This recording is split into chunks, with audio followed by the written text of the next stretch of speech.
Yay! We are here. Surprise! Yes, so thank you, Mercury retrograde. We love Yes, you. we are using that as an excuse wherever possible. Instead of taking on the Absolutely. responsibility No, ourselves, we'll no, blame Mercury in retrograde. absolutely. It's been one of those days, Renata, hasn't it? So, welcome to Spirit Talk Australia. My name is Renata Daniel, I'm Anne Rekovich. and we have a very, very special guest. Also special. Oh, so special! Oh God, I think I grew up with this lady because I'm only like 40. No, I'm not. Oh, shit. Yep. But yes, I'll let you introduce her. All right, now I'm very grateful for that. We got sent a bio that I can read instead of having to work it out. So, Fiona Horne is one of the world's most respected witches. She is the author of 14, you got that? 14 best-selling books on modern witchcraft published over the last two decades, which see her writing and tireless work dispelling negative stereotypes having a generational impact on the positive evolution of the modern witch. 30 years ago, Fiona launched a career in the entertainment industry as the lead singer of chart-topping Aussie 90s electro rock band, and I do remember Def FX, before continuing on to be a popular radio and television personality, appearing on many programs around the world. And I remember you living in LA. Stepping away from her entertainment career in recent years, she is now a commercial pilot, public speaker, humanitarian, animal aid worker, and her personal passions include being a world record holding skydiver. No way. Sorry, no, that will never happen. Professional fire dancer. Nope. I'll applaud at the end. Yoga instructor. Tried that once. I hurt myself. Free diver. I've got a story about that too. And a sailor. So, welcome to the show, Fiona. Thanks, girls. I That have was to the tell best you. intro ever. Thank you. I have done scuba diving, and when I was Awesome. scuba diving, it was my first time. I was really excited because the guys, they've rigged us all up, put us in, and I wouldn't go down. And they said, "Oh, we'll have They had to to put put more some more weight on you." You put more weight on you." I thought, oh, for once in my life, I need to be heavier. Then I found out that it's because fat floats. Well, it's not just that, and it's also that you displace, like, you've got to your body's displacing a certain. Well, this is just as bad. It sounds just as bad. I'm Maybe right, I'll just shut up. Those, So how those- much water you Stop, displace stop, Fiona, causes you stop to float. now. It's how boats float. I'll just shut up. I'll shut up. Yeah. No, that's okay. It's my friend and I. We both had to suffer through that. It was hilarious. We laughed our heads off afterwards. Oh, You're looking well. Thank you for taking the time to join us. Oh, thank you, girls. I'm really grateful that we made it with Mercury retrograde and multiple timing issues and strange ways that linear time tends to convolute the natural flow of things as Yep. we try to work out what time of day it is right now, where I am and you are. Oh, look, we've got lots of people coming on saying that you're an idol Yes. and Oh, you look thank you, amazing. Jade. absolutely. And you do. Oh, cheers. Well, I've been doing a lot of yoga, just honestly. Yeah. Oh, So, where nice. are Jody you now? likes skydiving. Oh, Yeah, where where am are I? you? I'm in Western Australia. I came here in June. I was in the Caribbean for 7 years, and then the long story short is I accepted a job in California, flying an airplane there. A new plane I hadn't flown before, so I went and flew it. Got checked out by the chief pilot, offered the job. Great, wonderful opportunity.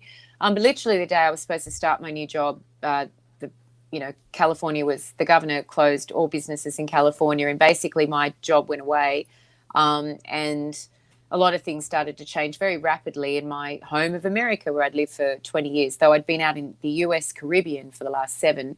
But for the most part, I've been in America, like US, for the last 20 years, based in Los Angeles and California. So, there I left the Caribbean to do this job, and I was like, well, I'll go back to the Caribbean. And there was so much uncertainty in the world, and family was calling. I just felt this need to be closer. And somehow, in a very strange sequences of events that I couldn't have orchestrated or cast a spell for, or in any way projected, events conspired to steer me onto a repatriation flight to Melbourne in June, to a hotel room for 2 weeks isolation, and then a drive across the country to Western Australia with all the appropriate government permits and passes, which were really, it was quite nerve-wracking, waiting for those to come through to know if you're allowed to proceed, to get to Western Australia, to then go into isolation again for another 2 weeks, to be finally kind of through that procedure by July, late July. And now I've been sort of forging a life here for the moment, very gratefully, and with family here, a couple of family members here, and that's kind of how I'm here in WA. I haven't been here for 20 years. It's really quite extraordinary and beautiful to be here, and I feel very lucky. But I could never have planned it.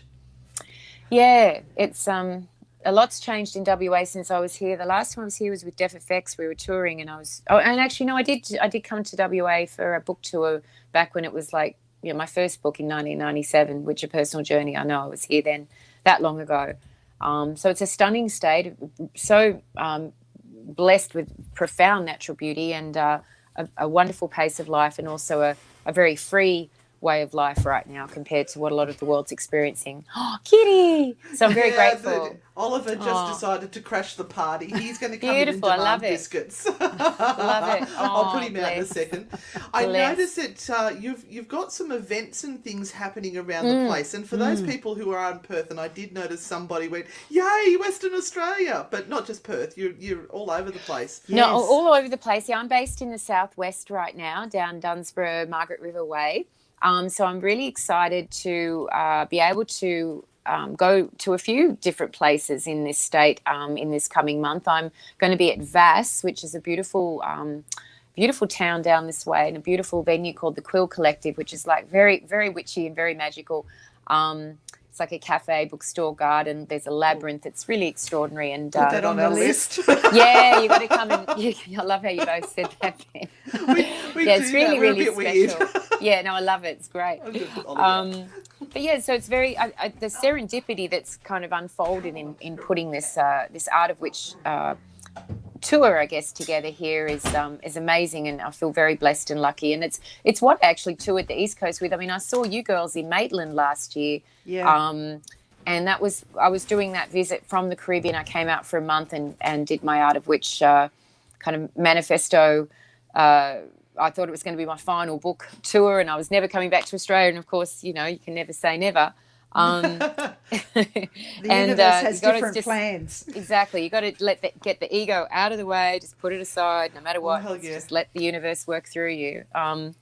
But yeah, so I find myself here with this opportunity to do events here. So, but there's going to be a bit of a different flavour to these ones. There's going to be a bit more, for want of a better way of describing it, Witchcraft 101, and really kind of pulling out the good old witch's toolbox and unpacking it a bit to share some really specific skills and approaches to dealing with obstacles and navigating really challenging times of great change. That certainly reflects a lot of what everyone's going through right now. So I'm be sharing aspects of that. There'll be ritual work, Q&A, and I'm just really grateful to be here doing it. So yeah, I'm at Vass this coming weekend and at the Quill Collective, and then I'm going to be at a beautiful place called Sanctuary Sisu in Mandurah. It's pretty much sold out. I mean, Vass and Mandurah are pretty much sold out already, and there might be a few tickets left. And then up to the Sonar Room in Fremantle, and then the wonderful Bodhi Tree Cafe in Mount Hawthorn. So all these dates and all of that good stuff are on my website, FionaHorne.com, and they're all tickets. Across the bottom Thank you. Yeah, and tickets are $30 and available through the links at Ticket. Yeah, I priced. Everyone was like, "Why are you pricing it so low?" And I was like, "Is it? I have no idea what people pay really anymore or anything. But I wanted to just set it at a price that would make it able for people to come and experience, a group, a community, a magical community. It's not just about me. It's about It's about all of us coming together and what we can achieve and do together, and what we can learn together, and how we can help each other heal and grow, especially because it's just been the most extraordinary year. And I think we've all experienced great gain and great loss in ways we couldn't have anticipated. And I say gain because, gain of personal time, gain of opportunity to be introspective and think about life and what does it mean and what impact are we really having on each other and the planet. And everyone is addressing these sorts of things. So anyway, so yeah, that's what's coming up. And then the final event I'm doing, I'm super excited about, is Sisterhood Rising, which is a wonderful women's festival, 3-day women's festival happening at Pinjarra at the very end of it all. And the incredible organisers of that, Tracy McPhee and her Wild Tribe team, are also presenting my tour. So I'm working with Trace and the Wild Tribe Sisterhood, and it's just going to be a beautiful experience. I'm really, really excited. I'm only bummed because I heard a little magpie whispered in my ear and said, you girls were meant to be there this year and you can't be. So yeah.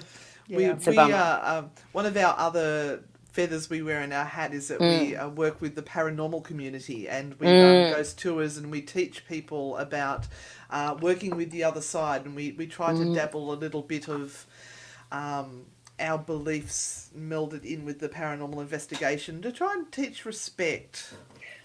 Beautiful. Not all the hoo-ha that goes on with the TV shows. And we had booked the Fairbridge Village, one of the big houses there, and we were going to meet up with a whole bunch of people in July and run workshops for the weekend. And I see, right, at the village, right, okay, yeah. Yes.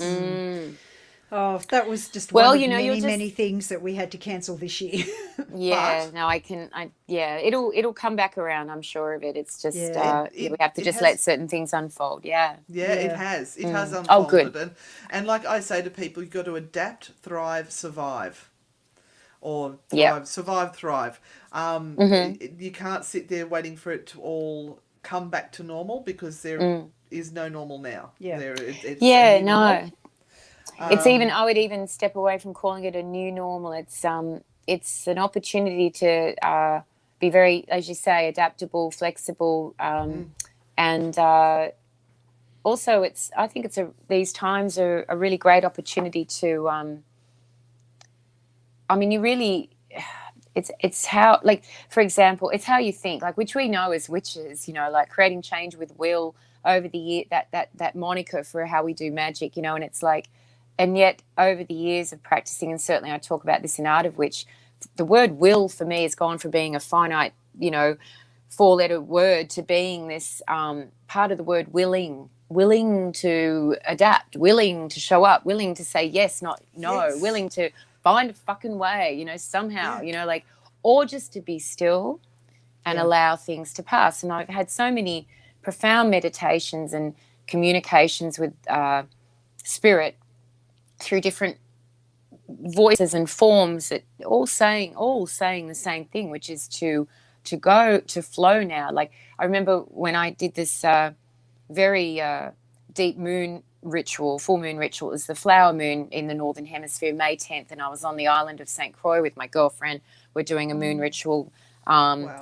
And it was such a strange, dark time. It was where some of the worst of the fear was really being marketed and promoted by, you know, the mainstream media and by just the powers that were exercising their power.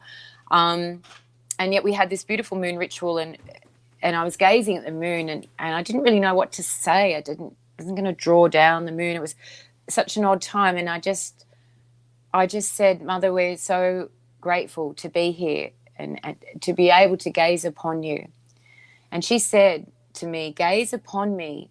When you gaze upon me, you will know the answers to the questions that you have. And it was very specific. The moon of God, as I experienced the energy and the entity of it as it communicates at that. And so I was conscious of that. And then I got bitten by a centipede moments later, very painfully.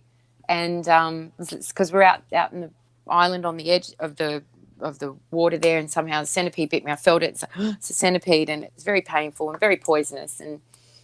And I waited, my legs started throbbing, and my girlfriend Kiki's looking at me going, should we leave?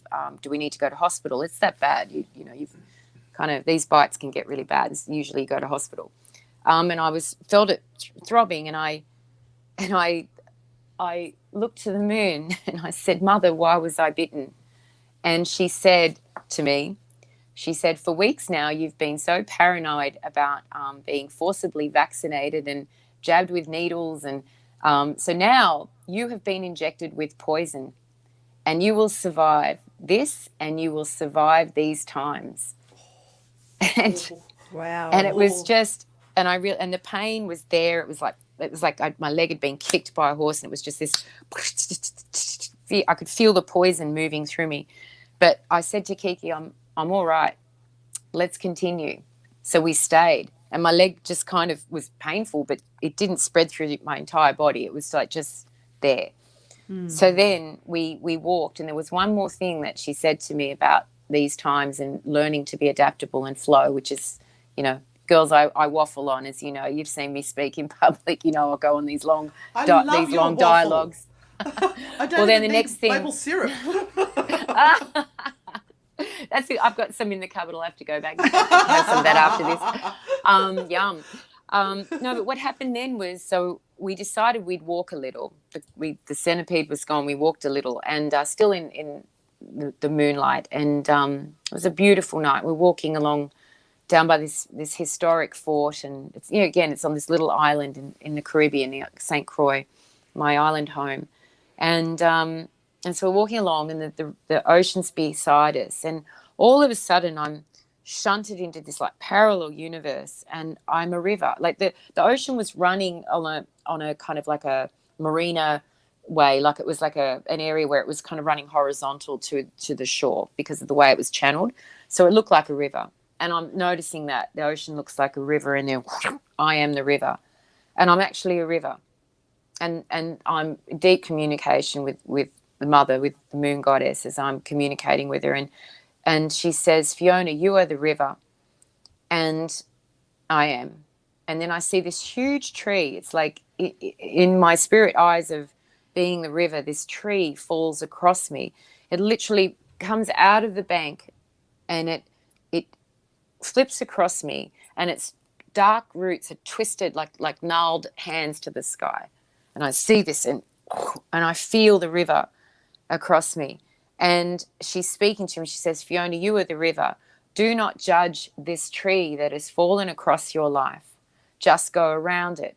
So then in that moment, I'm like, I see myself splash up against the tree, shoot around it, shoot off that over there into these tributaries, and it's all very fast, and like, and I've become other. I'm still the river, but I've become these streams, and I've become this wave that is shot off over there. And it's like, so my point, what she was helping me know, because in these, you know, times in Kiki's dear soul sister, we had a lot of deep conversations about what's going on, and how distressing and yet potentially so incredible all of this could be, you know, in these extraordinary events of this year. And but what I understood was not to judge it, because the events of this year is the tree that fell across me. It's like, Yeah. you know, and it's not to stop us, but it is to steer us in other directions, and that's Redirection. what's meant to happen. And so we really have to just not judge it and flow, and that's it. Just be absolutely adaptable, absolutely transformational. And isn't that what witchcraft is? Isn't that why we do this stuff? Like, isn't it why we not do it but are it? Isn't that what our role is? You know, we're healers, we're transformers, we're Counselors just, sometimes. yeah, counselors. You know, it's all about embracing change and allowing it to happen. Magic is the art of creating change with will being part of the word willing. So this is all destined. This all had to happen, so it is happening. I find that a lot of people at the moment are just so fearful of not knowing. They're so used to their own patterns of being that if they're called to step out of it, they absolutely fall into this fear They of... use it to control. Yeah, control everything. And that's what I'm coming up against a lot with the people who are coming in to speak to us. It's about what's going to happen, where am I going to be, what is life going to be like? How am I going to pay my bills? Yeah, and they're asking questions that people in fear ask, but they're not the Yes. really deep ones that go, no, you need to be looking more inwardly to fix all of this because the answers are within you, but you have to go deeper. So they're looking at the than, symptoms, not the problem. Yes. Yep. Absolutely. I mean, and that's something that you know, even mainstream medicine can do. You know, you mask the symptoms, and natural medicine will look to the root cause and try to heal it, and from the inside out, and look at the whole situation as a systemic thing, as a holistic thing. You know, and again, I think as witches, we have a very unique place or a very unique position, because all the skills that we've fostered and through ritual, through whatever path, whatever, if you're initiated into a coven, if you practice a religion of witchcraft like Wicca or any of the myriad of strands of that, or, you know, if you're an eclectic, solitary, spiritual witch, it's like, we're all still united in this is what we were trained to do. It's like, with our magic, with our relationship with the natural world, with our conscious sense of community that we need to foster. You know, we're stronger together. Divided, we're weak. We're stronger together. And I found in the last, you know, especially 20 years, but I'd say since the joke term is came out of the broom closet. That was like in 1997. And, you know, when I was first connecting with communities around the world and people and around Australia and around the world, I think we were a lot more divisive back then. But I find now, as I travel the world and have the wonderful opportunity to meet people, whether I'm at Hexfest in New Orleans or I'm at a pagan event in Los Angeles, or I'm out in the islands with the Moon Goddess and my girlfriend Kiki and our groups out there in Sage Sanctuary, which is a beautiful, magical hotspot on the island of St. Thomas. I mean, I find that we're actually more united than divided. That's my experience of it. And you know what? It's my experience because I'm manifesting it. And I'm really consciously choosing to trust that the universe will steer me to where I can be most useful. And I'm finding it, I'm very lucky that, not lucky, but blessed to be having the opportunity to have really enriching and enlightening and healing experiences with other witches and other members of the magical community, more so than the negative ones. There's been a couple of negative ones, but you can usually address that with compassion and forgiveness, you know. Sometimes people just don't know what they're doing. Yes. What do you feel has been the biggest change over the whole time that you've been in the community and working? What's been the biggest thing that you've seen change? Oh, I think the fact that we're meant to be occult hidden and, you know, a kind of I think as you were touching on it off air earlier, a safe place for the outcasts. And the modern witchcraft now has become a very accessible thing through good old social media, you know. And I mean, but what sort of witchcraft are we talking about here? What is it witchcraft? I mean, some of it is, some of it isn't. And yet I think it's all part of the inevitable evolution of our craft. And, you know, let me touch on this for a minute. I don't know if you girls saw on my Facebook page in the feed, because I know we were sharing each other's posts that we're going to be on air, so I was sharing your posts and everything. I don't know if that led you to mine, but something really crazy happened last week, and here's an example of one of the biggest changes. Okay, so last week on Wednesday, I start getting, my phone blows up, my Aussie number blows up, my boyfriend's mum, who lives upstairs above us, is calling out, and then my biological mother's calling me, my other mother's calling me, they're all freaking out because they go, oh my God, you were just on The Chase and the sharks talked about you. And I'm like, what's The Chase and who's the shark? And I don't watch TV, so I have no idea what they're talking about. Well, The Chase is this game show on Channel 7, and it's pretty popular. I actually think it's like the #1 game show in the country. And the shark is, you know, the character, one of these ultra information nerd types that, you know, the contestant goes up against to try and win the money. And, oh, yes, you know, I know it. Yes, yeah. Yes, yep. So anyway, so I finally got to watch the playback of what they were saying. Oh, the shark was talking about you. He said, Fiona Horne, Australia's famous witch. And I'm thinking, like, why? Why would I have come up? Why would I have been mentioned? So I was able to watch the playback of the show just on my phone yesterday, and I recorded the 1 minute. That's why I'm mentioned on that show. And it's a question, and it's a very interesting question. It's all good that I mentioned on it as part of the answer. I guess you've made it when you become part of a trivia question on the number one game show in the country. That's it. I've also got gifts. I've got gifts, GIF gifts made of me. Apparently that's the second thing. If you've got gifts made of you and you trivia question on a number one game show, you've made it. But seriously, what the question was very interesting. So the contestant standing there, the question comes up, what is the sacred symbol of the pagan religion Wicca? Is it A, tetrahedron, B, square, C, pentagram? Now, the contestant's there and she's thinking, and she says, well, I've watched a bunch of witch shows recently, only about good witches, and she gets all nervous, only about good witches. And I'm like, just watching, I mean, she's been getting a lot of questions right. She's pretty smart. She knows a lot of trivia. And she says, so I'm pretty sure this is right. Tetrahedron. And puts it down. So then the shark comes on, and the shark selects pentagram. And obviously he's right, the contestant's wrong. And so the shark says, well, Australia's most famous Wicca, famous Wicca, he said, famous Wicca witch, Fiona Horne, who made the obvious transition from witch to airline pilot, and that was how he knew the answer, because he knew about me and he knew that pentagrams were what we consider our sacred symbol. So it's all very funny and interesting, not in the least because I didn't become an airline pilot. I'm a witch who is an airline pilot. It was my job up until I lost it when the airline industry crashed recently, and hopefully I'll get my job back in that regard.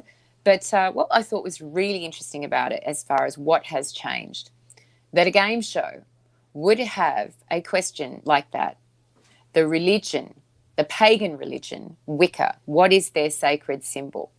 Now, I think that's pretty extraordinary because I remember, and have the correct answer, pentagram, and not have any mocking or guffaw about it or any weirdness about it. The shark used me as a reason he knows about witchcraft because I've put it in the public eye as a famous witch. And that's not to go, oh, aren't I great at all. It's to just note how different. That question wouldn't have come up. We all know the pentagram was one of our most misinterpreted, misrepresented symbols in mainstream media, entertainment, all of it. It's beautiful. There it is behind you, and I just was very thrilled, more thrilled about that there was this sensible, pretty accurate question. The religion of Wicca. Thank you. That's correct. Yes. I mean, isn't it? Yeah. Isn't that wonderful? Yeah. And when we think of people like Lady T back in the day, like up there with trying to get people to understand, I think it's very exciting that there's this. So I think that's a really good thing that's changed. I think not only in our own magical community, collectively around the world, as I'm exposed to it whether it's through digital, the internet, social media, whatever, or just practical stuff, going out, seeing people, meeting people, going to events, going to festivals around the world. I think our magical community is stronger because we're starting to celebrate our differences rather than be threatened by them. And I think that the mainstream is starting to really understand that we have a divine right to express ourselves as witches, whether we are Wiccan and religious in that, or spiritual witches who are not aligned with that. We are essentially a community that deserves respect, and we have a divine place to function, a divine right to function here in the roles that we're supposed to as witches. So that's what I think's changed. I think it's really positive. Yeah, Renata's actually faced this fairly recently. We've been taken on by a management company fairly recently, and they've put us out. We're getting TV appearances and God knows what. And they presented Renata as the paranormal investigator and the witch. I was like, she's a paranormal investigator. It's like saying paranormal investigator and you're a Roman Catholic. Yes, stop repeating what I'm saying. Yeah, and you kind of go, it's really, it's not something that, And well, it's like the shark said the same thing. Yeah, it's like, oh, she was a witch. Now she's an airline pilot, and it's I still think there's even though he's supposed to be so smart on that show, there's still a misconstruing. But I still think it's better than what it was. Yeah. And I'm not going to get all uptight about it. And, you know, I'm just great. I think there's a shift towards awareness and respect but it's not just about that too. It's about on a bigger than day-to-day human stuff. There's a increasing, I mean, yes, we once were the outcasts. We once came to this occult space, to the secret hidden space. But I think now we're not meant to be as secret and hidden anymore. I think we're actually meant to, all that shadow work, that inner work we do, that to understand how from death comes life, from the darkness comes growth, you know, wisdom. And that's obviously just one aspect of our craft, how we practice. But that darker aspect of us that has been misrepresented as a Hollywood stereotype is now, I think we're meant to sort of,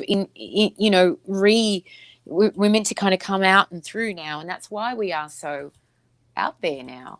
And so many people are so ready and willing to say, I am a witch. And it's even on bloody clothing. And, Yes. You might go, oh, well, that's trivializing it. But I She just think bought me this T-shirt. I I'm the love Grammy it. Witch. Grammy Witch. 'Cause I So call awesome. myself Grammy for my granddaughter, and Yeah. nothing scares me, which is Oh, I love it. So cool. So that was like just a T-shirt you got her at Kmart or something? No, I had to order it specifically. You had to order it special. I was going to say, that would be so amazing if it was in Kmart. But I don't want to sort of talk over you girls, but I think what I'm just picking up is that maybe we're just not meant to be that secret and hidden anymore. And there's a reason, and that's why it's snowballing through the medium of, you know, social media, which has, as crazy and as terrible as it is, it's also happening. It's in the world. There's a lot of good that can come through it as well.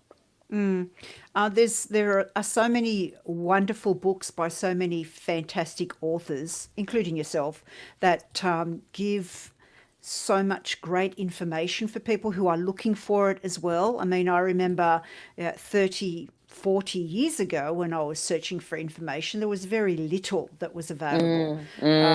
But now there are whole sections of books that you can go and purchase. You can purchase them online. There are audio books. So there is no limit to the amount of information that you There's can so many find. online courses now too. Absolutely. You know, like Yeah. Phyllis Curott, who did a dear friend of mine, is over in the States, who wrote the wonderful book of Shadows that was published in America back in the 90s, and she's a New York-based lawyer, and does this book, and now, you know, she's offering all these incredible courses online, and so you're getting this wisdom of the elders. Yeah. Because they're actually tech savvy enough to do online Yeah. courses. I mean, it's amazing, you know. Yeah. It's Yeah, all Mama out T there. has a beautiful course going at the moment as well. So Oh, gee, she's making us work hard, I tell you. It's not just a nice multiple choice A, B, C, D. It's like you have to think. Right. which is good. It Which is really good. Which is Yeah. good. Which is good. Which is good. So a whole lot of people are saying how amazing you look. Excuse me, I'm just going to go deal with the dogs. Wait me a second. We all Oh know my gosh, I love you're about 25, but God, blimey, you're I'm looking 54. really good, girl. Oh, well, you know, I appreciate that. I'm 54 years on the planet now, and in linear years, and so well into the second half of my life in a way. I think that, you know, it's funny. I wrote about this in the book Art of Witch last year. That you know, this upcoming tour is going to be about a bit. But you know, how can you grow not older but better? Yes. And I do think that, you know, look, candidly, you know, my experience of life is I'm spirit in physical form. And for many years, I really trashed this physical form, and I treated it like it wasn't a beautiful divine gift, a privilege to be in. And that's every form, no matter what challenge it is. We all sign up for what we're getting as spirit coming into form. And it's like, what do you do with it? And I nearly destroyed this form. And what I have done is, in these last 7 years specifically, is focused on healing a lot of trauma that was causing me to want to destroy this form, destroy this body, destroy this. Oh, hello, gorgeous! Look at you. And Even you know, the animals know you're on, Fiona. They never come in. I love it. They Oh. never carry on, and it's just like I bedlam. love the puppies and the kitties. I'm very lucky to live with a dingo now, actually a full-blood dingo Oh, where I am here. really? So Wow. amazing spirit animal, incredible experiences with her. Yeah. But just saying real quick, growing not older but better. Yes. You know, people might look at me and go, you look, she's so fit, she's this and that. Well, it wasn't always. And I could be very different now if I hadn't made some very big changes. I like 7 years ago, actually will be 8 years this year. I haven't had a drink. I've been sober in a program for the last 8 years. That was a huge change, and needed, because I was killing myself, literally. And then as far as physical health, as coming into if you talk about it in linear years, I've been on the planet more than half a century.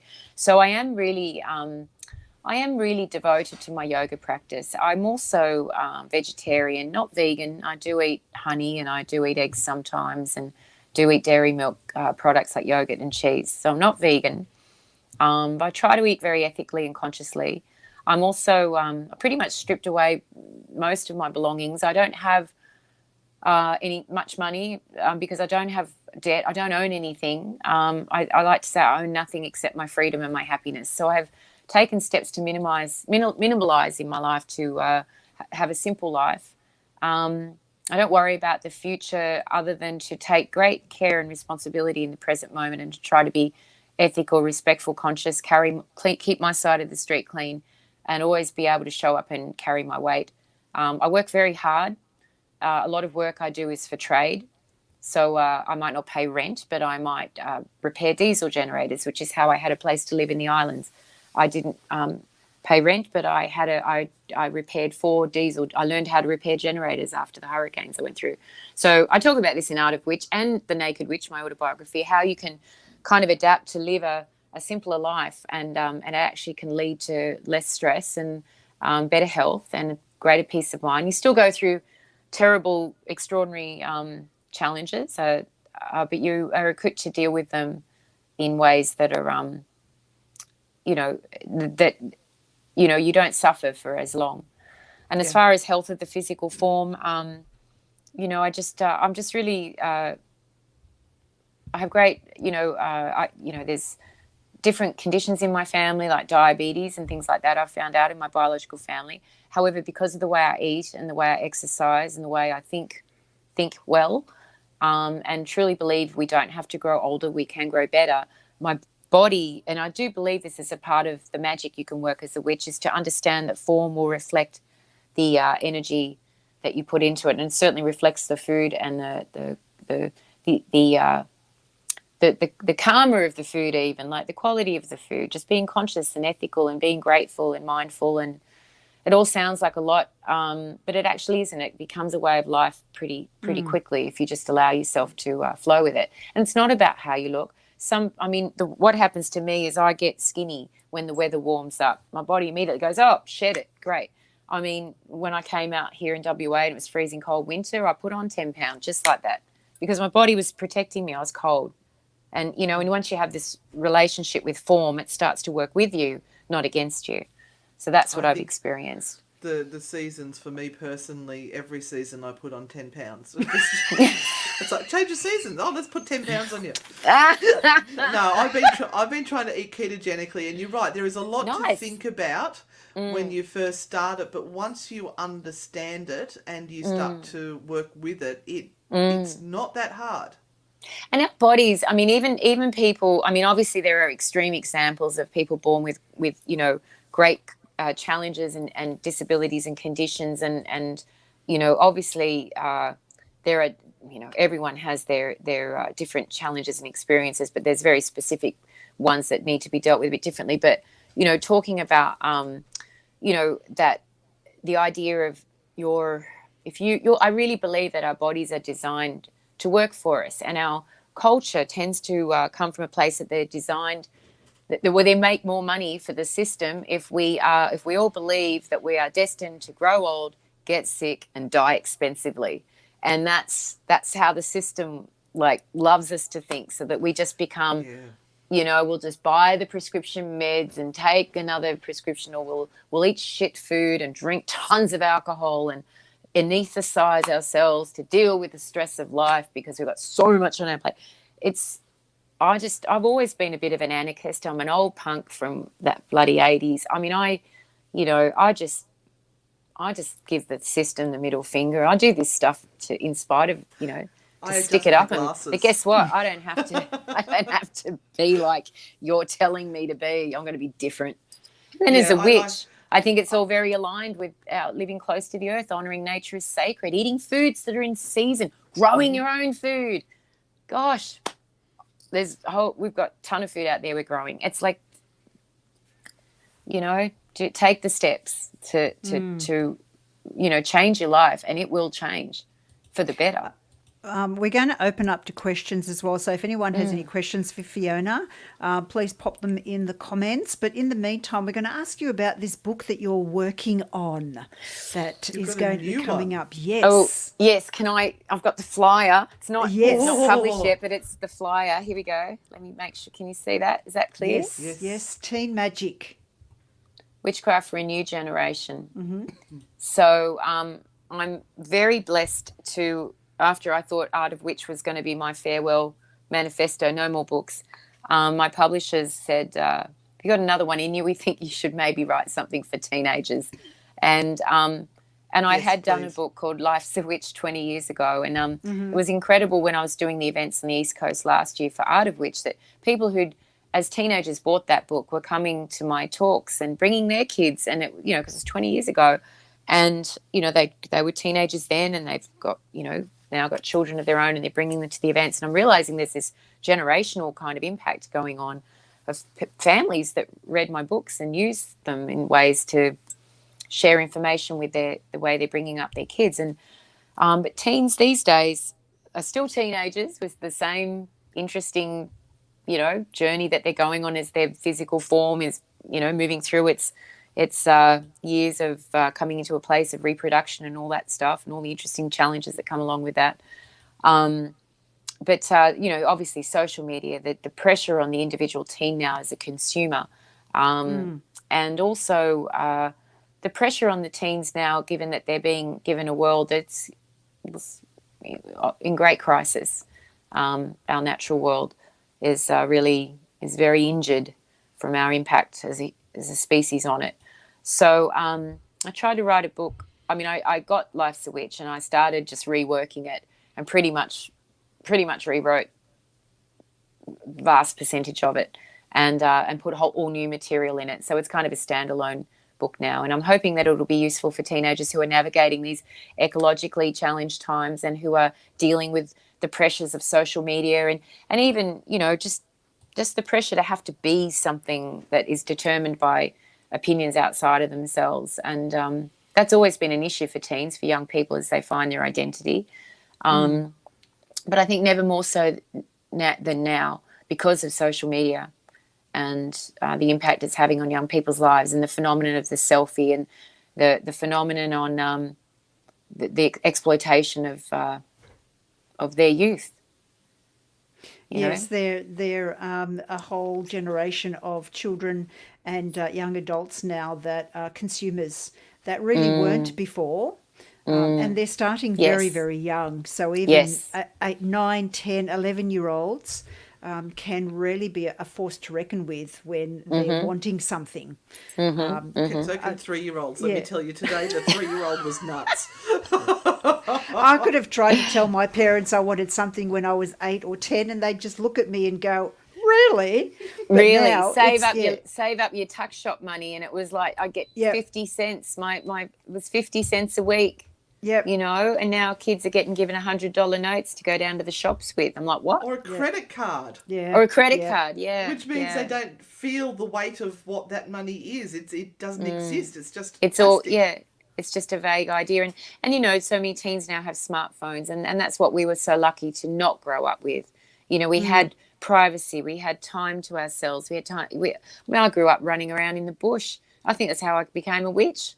Was just communing with nature as a little girl out in the bush alone because there wasn't a danger. There was, there was no stranger danger program. Then you just, mums send us out in the bush and, it's just different. But the pressure of teens with their smartphones, with the power of the consumer credit, plastic, and soon to be digital chip in their arms possibly or whatever. But, it's like Yeah, so try to address that in the book, and I've been very grateful to have an opportunity to write again for that, and I'm really looking forward and hoping that it's useful, and I'm hoping that it's useful in young people's lives, and also the young at heart, because I really revisited a lot of ritual that was using foraging and fossicking for magical tools, because the other interesting thing about reworking the book was the emphasis on being politically correct, and I had to change a lot of the stuff that was in the first edition. In the first edition, I had the teens pricking their fingers for blood to use to mark things, and now that encourages self-harm. So now I had to remove all of the blood pricking. Even my publishers were going, I don't think you should encourage them to cut a lock of hair for a spell. I'm like, oh, for fuck's sake, come on. Let me have something. Something that's not gross like nail clippings, please. A little bit of blood, a little bit of hair, it's better than nails, come on. And but no, seriously, I changed the blood to beetroot dye, to make a beetroot dye, and to use your thumbprint in the blood dye, blood print. So I call it blood print dye, and things like that. And talking about Athame's witch's dagger, 12-inch blade, whatever. Like, I had to kind of make that very clear that was a religious artifact, and that they would not be using them. They would be using their finger, or to carve in candles. No knives. I couldn't even mention a kitchen knife to carve in a candle. That was considered dangerous, and also stepping dangerously towards self-harm. So I had to use a pointed stick or the quill of a feather to carve initials into a candle. And this is how I had to rework this teen witch book. So even as we're talking about teens having the power of the consumer dollar, the smartphones, the social media, having to grow up so quickly, there's also this political correct side to things, which is, liability. Are you encouraging self-harm? Well, 20 years ago, I could put that a teen prick her finger with blood to get blood for a spell. Now I'm not allowed to. So it's different. It's all kind of back to front. Todd has a question there about being a warlock. Okay, so do you have any information about being a warlock? Well, the first thing I'd say is it's interesting, because warlock's a term that some male witches don't like to use. They think that it's the origins of the word are different, and it's not what they're doing. And so I've always sort of said there's male witches and female witches. However, I have a dear friend, Christian Day, over in New Orleans, who he and his husband, they're warlocks. They own that term and they use it. So I would say that we listen to them all the time. They're great. Christian and Brian, just love them. Dear old friends. I love them so much. I get to go and appear at Hexfest in New Orleans. It's an incredible event they put on every year. That's where I really seen our magical community on an international scale celebrate its diversity, is at Hexfest. So many people coming from all different paths, and we just come together, and there's like 100 workshops or 40, 50 workshops that weekend, and we all learn from each other. And I love that event. It's been going for 7 years, but this year we had to do it virtually because of the business and happening in the world. But I would just hope that the gentleman that just put the question up about being a warlock would just read any and all books on witchcraft, and not be gender specific, because let's also remember now what gender people identify as. This is another thing I had to put in the teen book, is like, it's not boy. I had to remove the terms boy and girl, and I had to make them what if you identify as a boy, if you identify as a girl.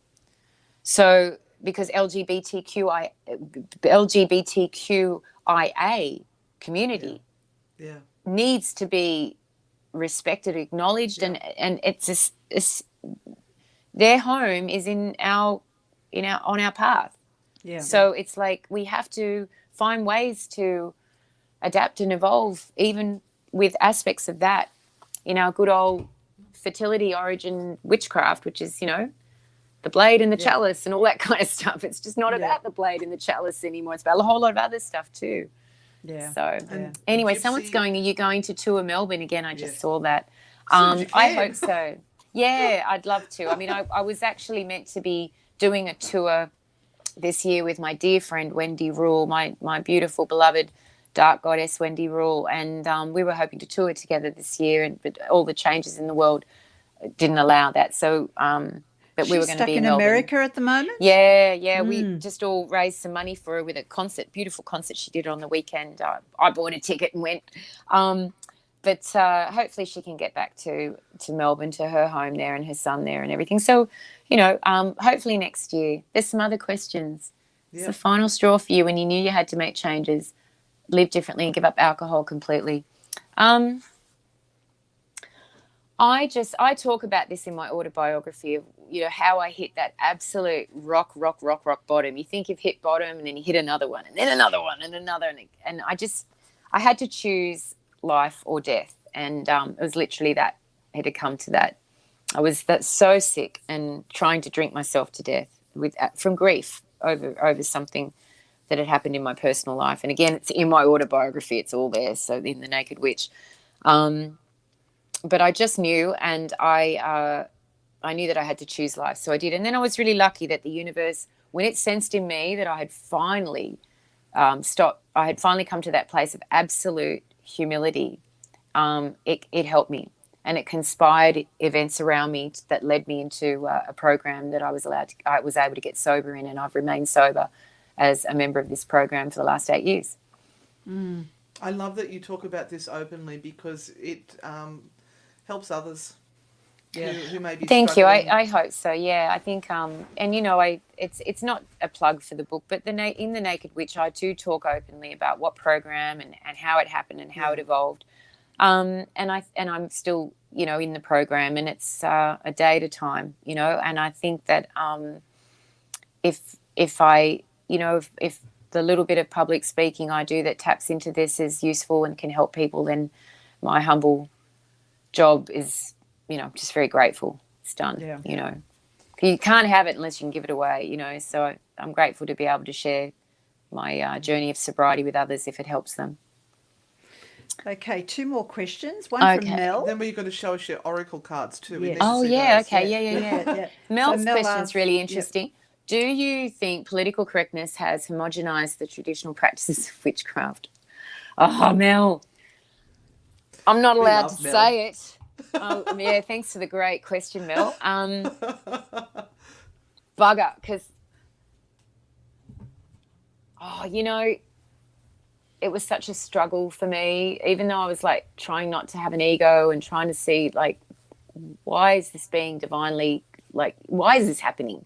Because I just try to stay out of the way and take the indicated action, and yet at the same time it was a real struggle to change so much of that book to be homogenized. So yes, I do think it does homogenize our traditional practices to a degree, but having said that, we're talking about age-specific stuff here, and I do think that the teen now has more stress on them than ever before, and that leads to more self-harm, more suicide. So whatever we can do to help bridge that, to help heal that rift where they feel so displaced from a sense of self-love, I'll take out whatever needs to be taken out to not trigger anyone. So I hope that's a fair answer. It is.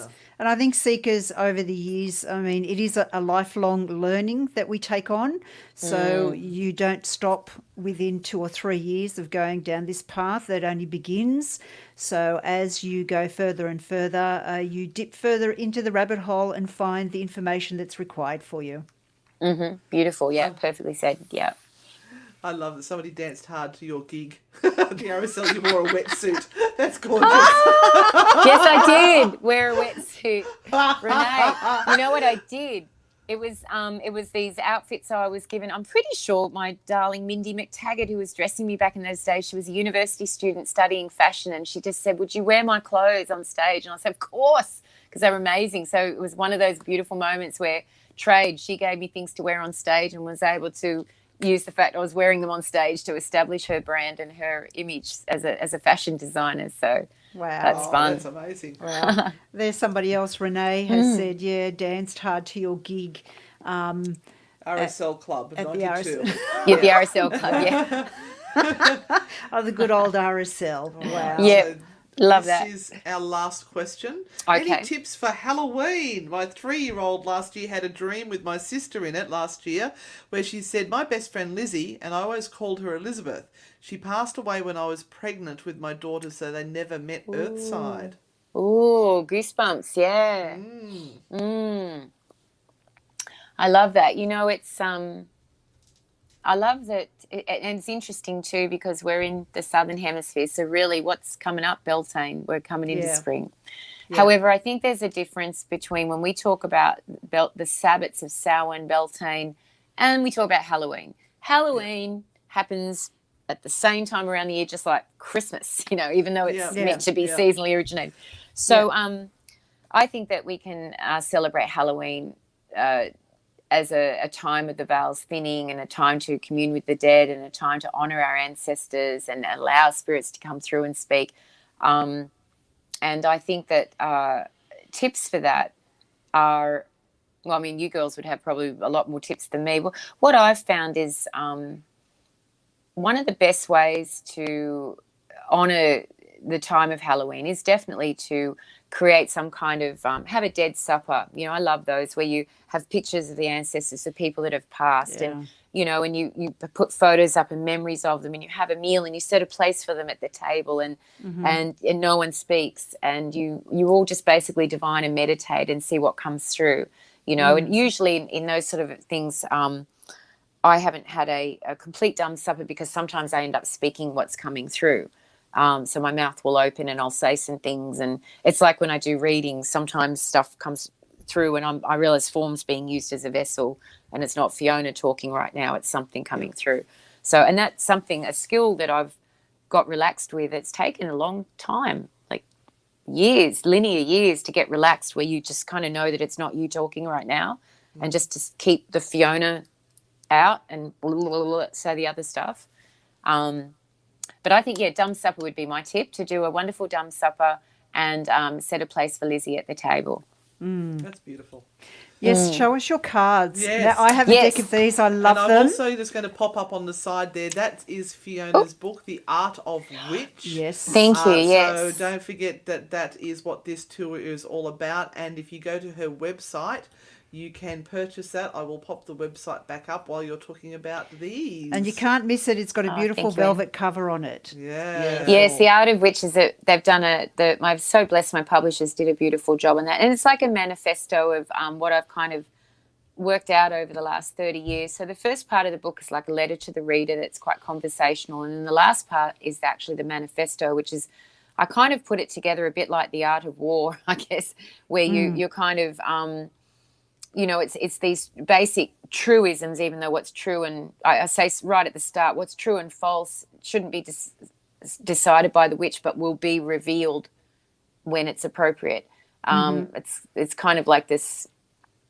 It's a kind of a manifesto that you, no matter what path you were walking or what spiritual kind of what path you were walking, you could still apply these principles, these truisms. And a lot of that came from personal experience, but a lot came through me. Like I'd be writing and not even realize what I was writing, and then read it and go, oh, wow, okay, that's confronting. It's different, because I'm offering a fourth law rather than just the three. I'm offering a fourth law to do with, that's like the moral law of things, and that came through me. So I don't know. Anyway, Art of Witch is a pretty deep book. It is. It's not a big book. It's not a big book, but especially when you get to that end section, it's pretty intense if you read it. Like if you really read between the lines of it, you know.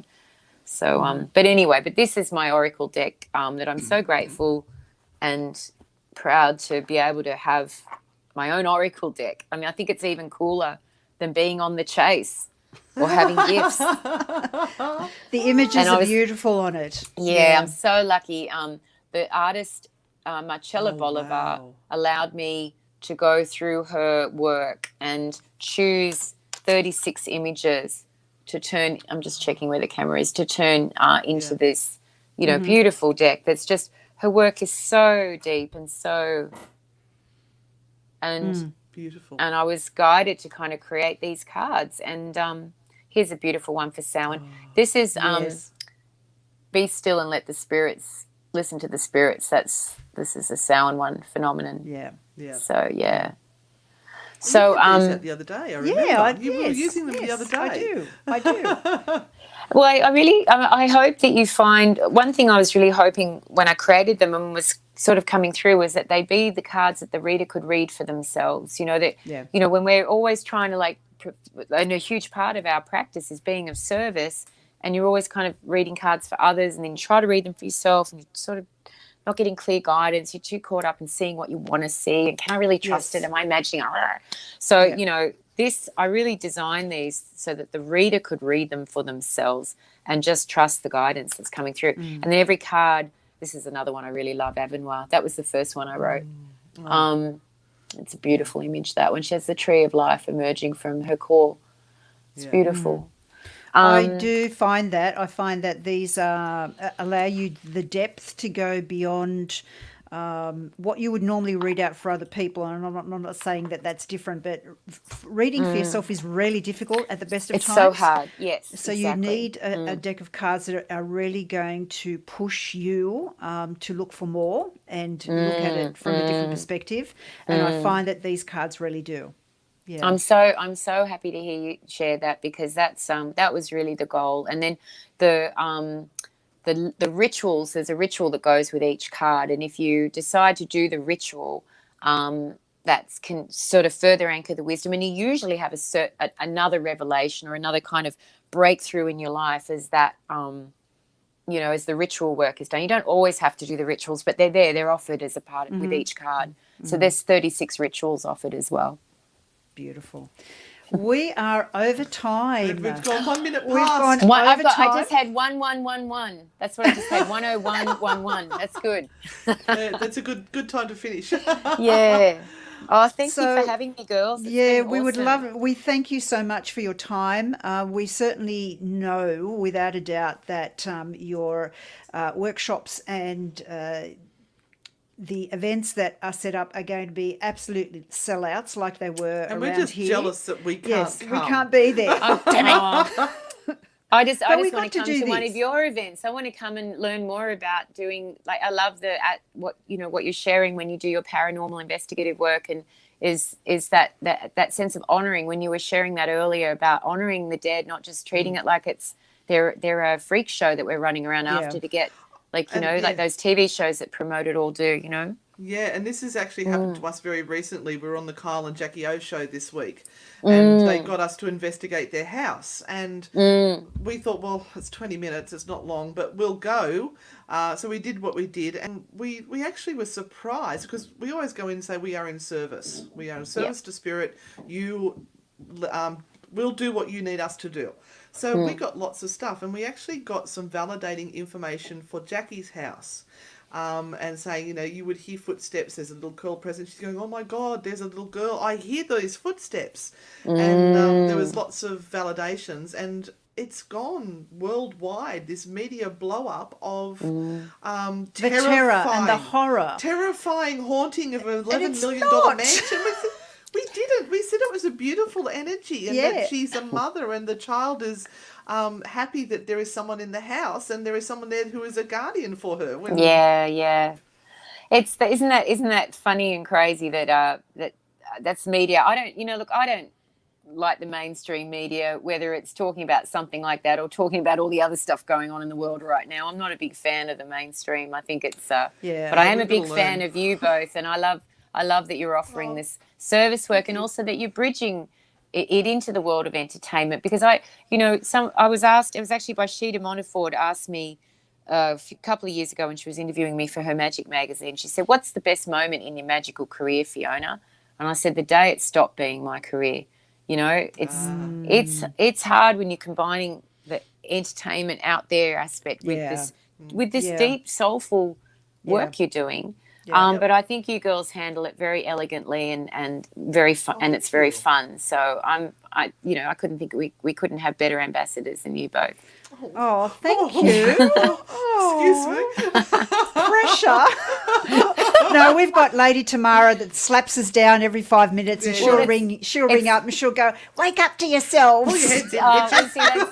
That's working with her angel wings behind you is always a blessing, and I think adds extra absolutely extra extra. So many words went through my head. Then, like authenticity, magical practice, Absolutely. and grounded and anchored in the real work. So it's all good. All right. Thank you so very much. We'll say All goodbye right. to Thank Fiona you, at Renata. this stage. Thank you, Anne. Wait down there for us, and thank you for your time. Thank you. Oops, I pressed that a little quick. Oops.